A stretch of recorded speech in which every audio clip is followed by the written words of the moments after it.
विदर्भातील सर्व जिल्ह्यात आज पावसाचा येलो अलर्ट. विदर्भात प्रतितास 40 ते 50 किमी वेगाने वाहणाऱ्या वादळी वारे, मेघगर्जनेसह पाऊस पडण्याचा अंदाज.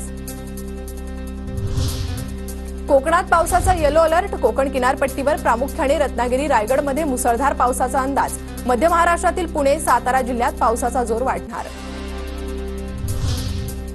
नंदुरबारमधील शिंदखेडा तालुक्यातील मोंढा नदीला पूर. जोरदार पावसामुळे शेतकरी सुखावला. पूर्व विदर्भातील काही जिल्ह्यात जूनच्या शेवटच्या आठवड्यात पावसाची हजेरी. काही भागात दमदार पाऊस झाल्यानं पिकांना फायदा मिळणार. मात्र बळीराजा अद्यापही जोरदार पावसाच्या प्रतीक्षेत. इगतपुरी शहरात मुसळधार पावसामुळे धुक्याची चादर पसरली. रस्ते आणि शहरातील घरं दाट धुक्यात हरवल्याची चित्र.